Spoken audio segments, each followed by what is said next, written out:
Bismillahirrahmanirrahim. Assalamualaikum warahmatullahi wabarakatuh, Ibu dan teman-teman semua. Kami dari kelas A3 akan mempresentasikan hasil tugas kami untuk mata kuliah asuransi dan jaminan kesehatan yang kami beri judul Sejarah Asuransi dan Jaminan Kesehatan di Indonesia dengan dosen pembimbing Ibu Ayulia Fardila Sari ZA, SKM MPH.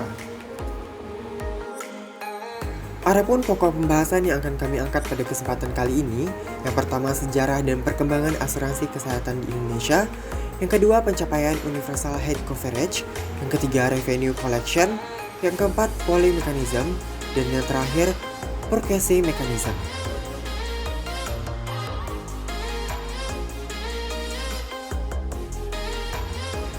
Langsung saja kita masuk pada pembahasan pertama, yaitu sejarah dan perkembangan asuransi kesehatan di Indonesia. Di Indonesia berkembang dua asuransi kesehatan, yaitu asuransi sosial dan asuransi komersial. Asuransi sosial dimulai pada tahun 1947 dalam bidang kecelakaan dan penyakit akibat kerja, dengan mewajibkan semua perusahaan untuk mengasuransi karyawannya. Pada tahun 1960, berkembang konsep asuransi melalui Undang-Undang Pokok Kesehatan, di mana meminta mengembangkan dana sakit.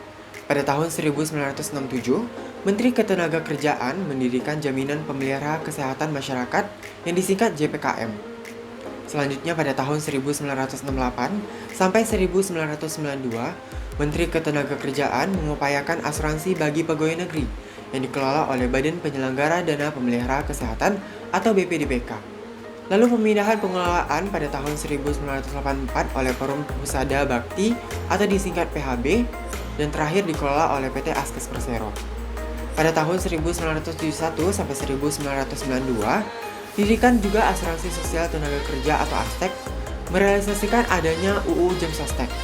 Pada tahun 2002, agar jaminan kesehatan dirasakan oleh seluruh penduduk, dibentuk Tim Sistem Jaminan Sosial Nasional atau SJSN yang terdiri dari Kementerian Koordinator Kesejahteraan Rakyat, Keuangan, Sosial, Kesehatan, dan Ketenagakerjaan.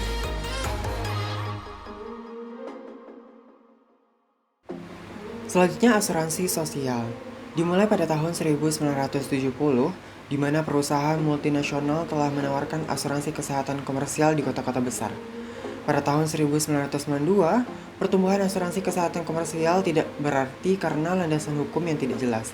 Pada tahun 1993, terjadi percepatan pertumbuhan asuransi kesehatan dengan dikeluarkannya PP nomor 14 tahun 1993 tentang Jemsostek yang memperbolehkan perusahaan membeli asuransi kesehatan swasta. Pada tahun 1999, terjadi kebangkrutan asuransi kesehatan komersial, salah satunya IHBI atau International Health Benefit of Indonesia, dan kegagalan Badan Pelaksana JPKM dengan swasta yang kurang pengalaman dalam bisnis asuransi. Selanjutnya kita akan membahas capaian Universal Health Coverage. Terdapat 4 dimensi dan 14 indikator yang digunakan untuk melihat cakupan layanan UHC di Indonesia. Salah satunya dimensi kapasitas dan akses layanan. Terdiri dari indikator jumlah tempat tidur di rumah sakit per kapita, kepadatan tenaga kesehatan, dan akses terhadap obat-obat esensial di puskesmas. UHC di Indonesia yang dilakukan WHO, tahun 2015 nilai Indonesia untuk cakupan layanan berada pada indeks 49. Tahun 2017 nilai Indonesia untuk cakupan layanan berada pada indeks 60. Hal ini menunjukkan adanya perbaikan capaian semenjak JKN mulai diimplementasikan di Indonesia pada tahun 2014.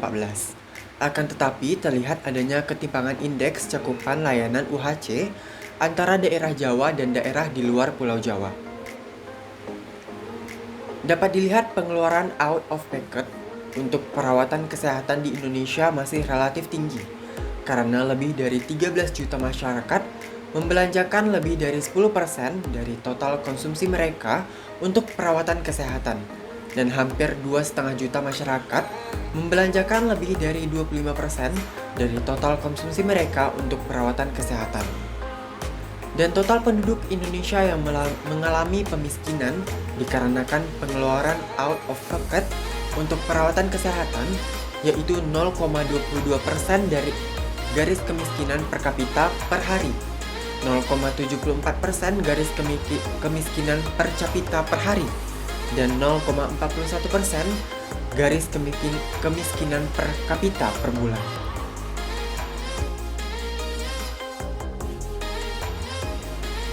Selanjutnya kita akan masuk pada pembahasan revenue collection, yaitu ada dari APBN dan APBD, di mana pajak dan berbagai pendapatan yang dilakukan oleh pemerintah pusat dan maupun pemerintah daerah dianggarkan untuk sektor kesehatan. Lalu ada dari program jaminan perusahaan, lalu ada premi yang dibayarkan oleh masyarakat dengan atau tidak dihubungkan dengan risiko, dan lalu pembayaran langsung untuk pelayanan kesehatan dari masyarakat atau out of pocket.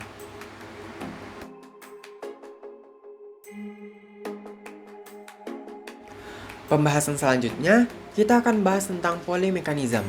Dalam sistem pembiayaan kesehatan di Indonesia, fungsi polimekanisme dapat melibatkan Kementerian Kesehatan atau Pelayanan Kesehatan Nasional, organisasi jaminan sosial, asuransi kesehatan swasta sukarela, dan asuransi kesehatan berbasis masyarakat seperti Jamkesda atau yang lainnya.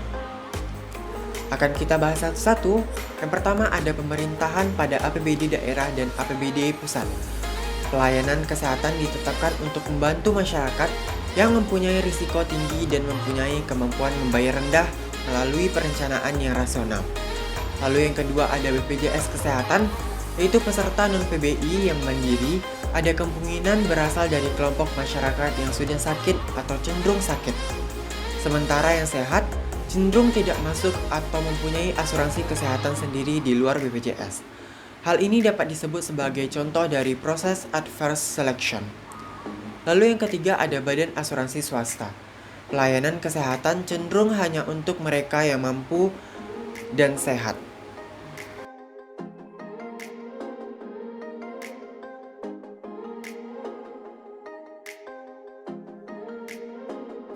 Kita masuk pada pembahasan terakhir yaitu purchasing mechanism. Yang pertama ada pembayaran dana luncuran pertama. Depkes mengucurkan dana pada awal bulan ke rekening RS.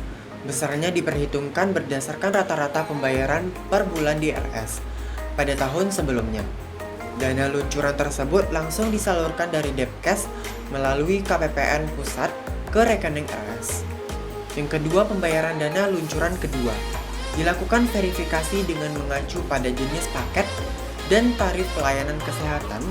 Dengan demikian pembayaran dilakukan berdasarkan klaim RS yang sudah diverifikasi. Rumah sakit mengajukan klaim setiap minggu, sedangkan verifikasinya setiap hari oleh tenaga verifikasi. Sekian dari kelas A3, mohon maaf apabila ada kesalahan. Wabillahi taufiq wal hidayah. Assalamualaikum warahmatullahi wabarakatuh.